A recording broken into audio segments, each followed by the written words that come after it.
So I don't entirely know how this is even going yet. Um, yeah, pull this up. I want to be able to make sure first that you guys can actually hear me.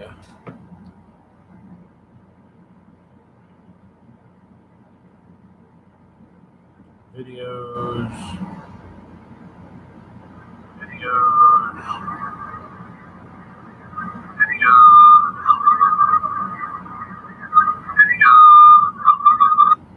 Okay, so you guys can actually hear me here. So it's been a while. I get it. It's been a long time now. It's been over a year now since I've even made content. Um, for those who actually do, by the way, follow my Twitter. You guys know entirely. For those who actually do, by the way, follow my Twitter. You guys know entirely what's been going on. I guess you could say. Um, there's just like a lot of stuff that's just that's just on. Um, manage something. I'm debating if I'm going to keep this one going, but so like I've just been like really busy with life. It's given me I don't know ups and downs you could say. Um,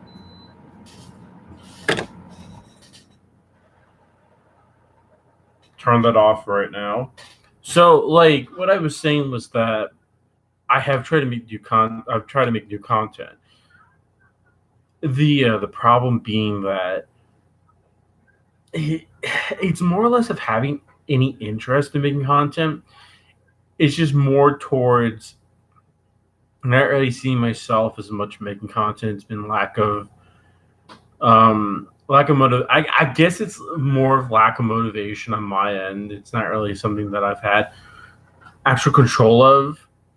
It's just been like I've tried to make a video and then it's not really gone as it should just by how it is. And you guys can see that I'm not much of a mop anymore. I've kind of started getting out of that habit more.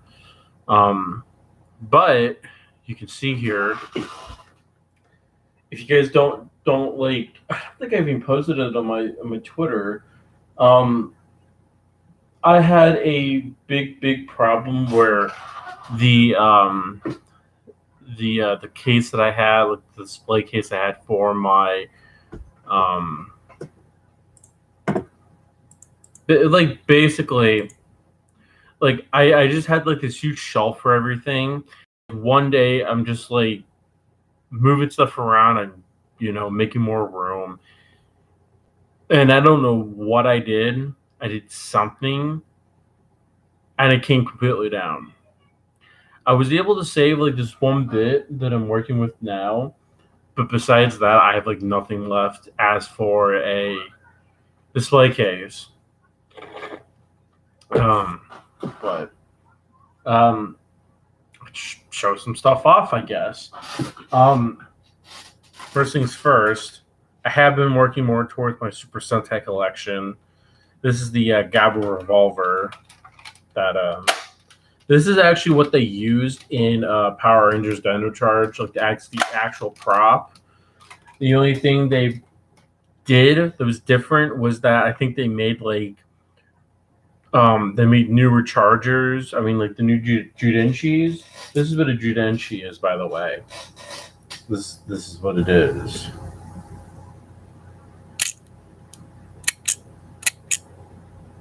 So this thing goes inside the morpher and it breeds it.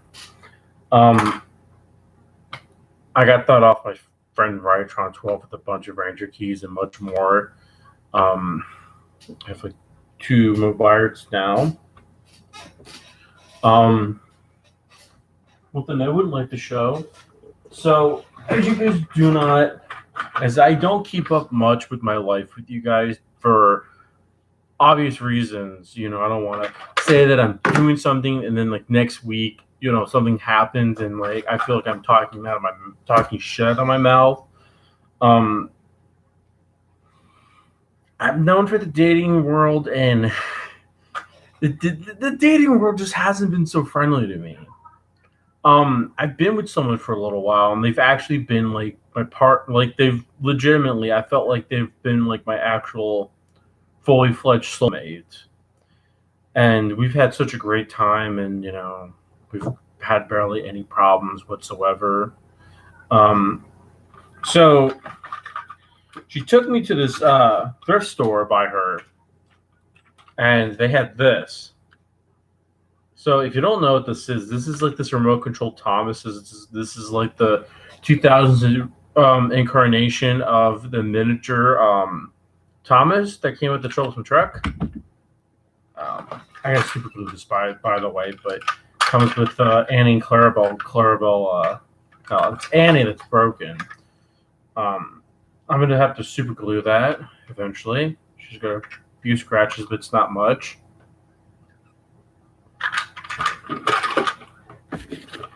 It let me put that right there so nothing starts flying away, but came with the instructions, which is always great. I like getting the instructions with toys, especially toys that are very obscure. Like I looked for information on this, to get some general information, and I couldn't really find much of anything. This is more of a later 2000s, like late 2000s Thomas product that told me that didn't really see much product placement, I guess. It did come with a pamphlet though, which is really cool because I actually already have a couple of these, believe it or not. But I did go to Hartville. Didn't really find much. Anything I found was like a switcher, like an SVHS switcher that I could use. But like here it is. Basically, this is like the back of it, and just like a bunch of the other products. I have this one right here in particular, and I do have the later like the earlier incarnations of the big glitter sets. I will do a video on those. I've wanted to do a video on those for a while. I just got to get the rest of the piece. I got to get that last piece. Got to get something to mock the coal for the big loader, because that's like the main thing. It's like it travels back and forth. And here's just like it just advertises just like different things here, and that's really about it, really. And they don't really say how old a child should be to play with these, because on like the back of here, it's like telling you like 3 years old for the miniature ones, 18 months for the pole and beginner, 3 years old, 10 months, 3 years old. So like, yeah, that's something I've been doing. I've been collecting a lot of Tomy lately. I have to show you guys a lot of the stuff that I've acquired. I have gotten a Polaroid Edwards recently. I got the style one in the CG box. And what else did I get? I got an Arthur. I got a Spencer. I got some different Thomases. An RC James that I got to send off to someone to get fixed. I got a bunch of rolling stock. I got some of those JR, like some of those JR container wagons, like container box cars. Those are actually like Polaroid, like those are from like the general line. I've especially got Neville. Neville is like a really hard Polaroid character to find, or like Tony in general. And a friend of mine, I love you to death, Ethan. Like we were talking about stuff, and he showed me it, and I won it. I actually ended up buying 2 different motorized lots off of eBay, and then it was on another site. The other site was a Tomy lot. That one came with a bunch of Tomy track and much more. And then afterwards, the way that it worked was what I ended up buying. This is the ridiculous thing. Like, I looked at all the photos and I realized how much in value that I was getting with the Trackmaster stuff. It was let me find it first.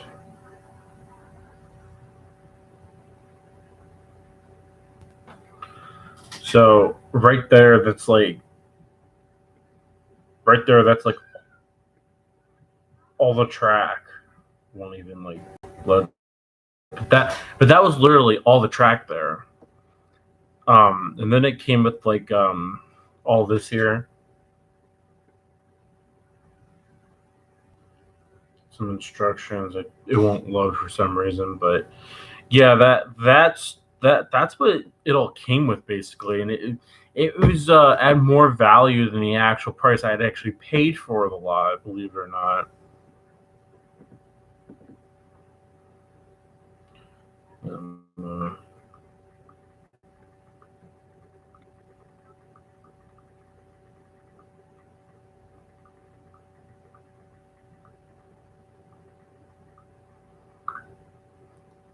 so like I don't know, I paid probably about $30, $35 at most. Other things that I've actually gotten, I've not only did I do a lot of like Tomy Trackmaster stuff, my tax return came in. I did put some of it away. Don't get me wrong, I put some of it away. I spent a lot of it though.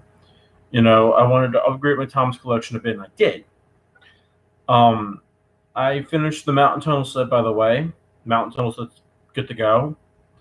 Um, and then I ended up buying a Bridge and Tunnel set for about $150.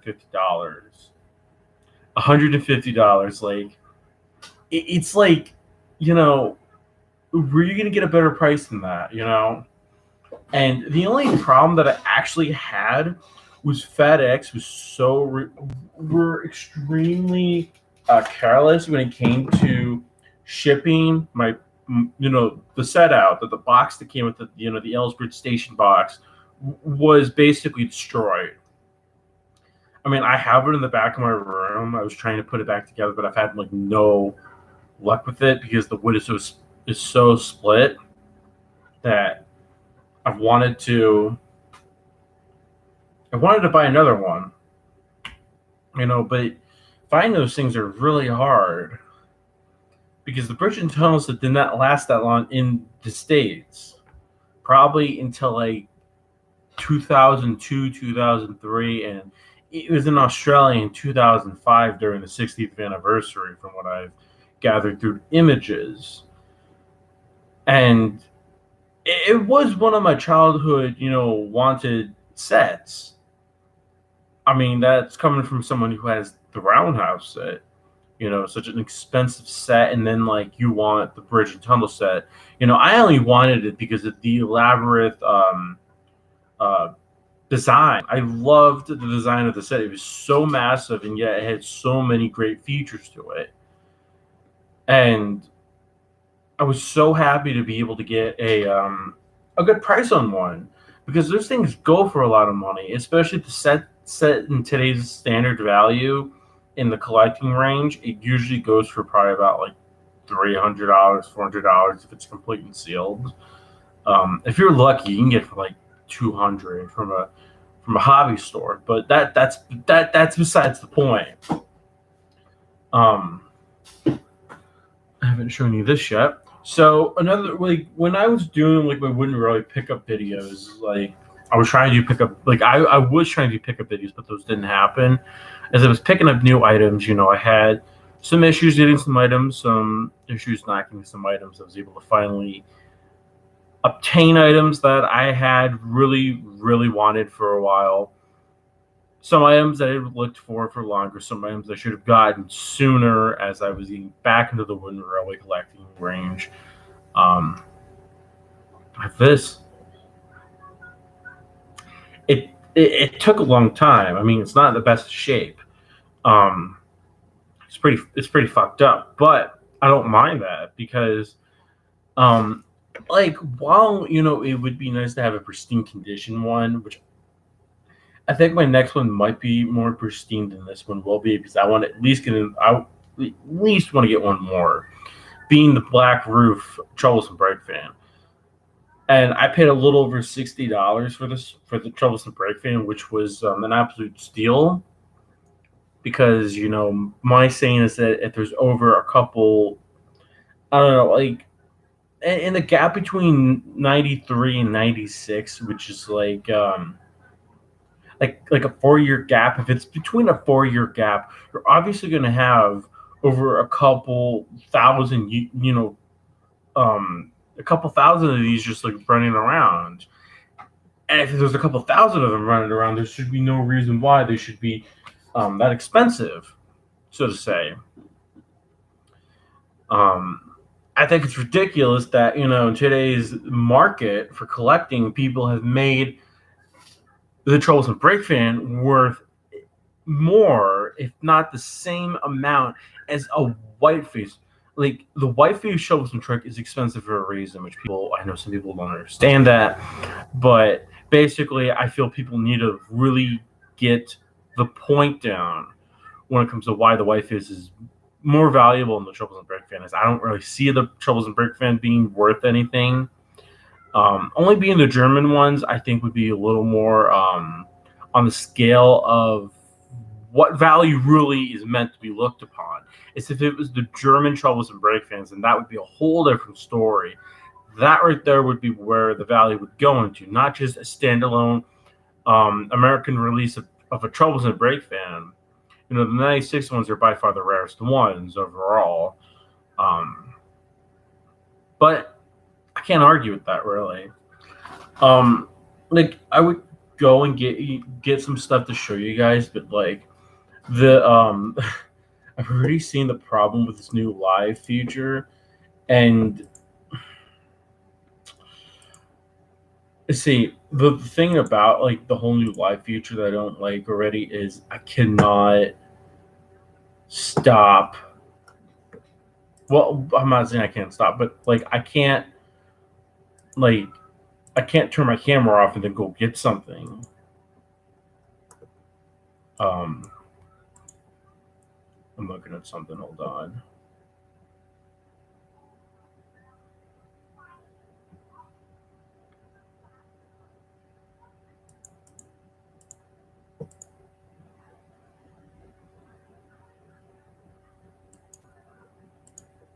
Yeah, my camera looks really bad right now.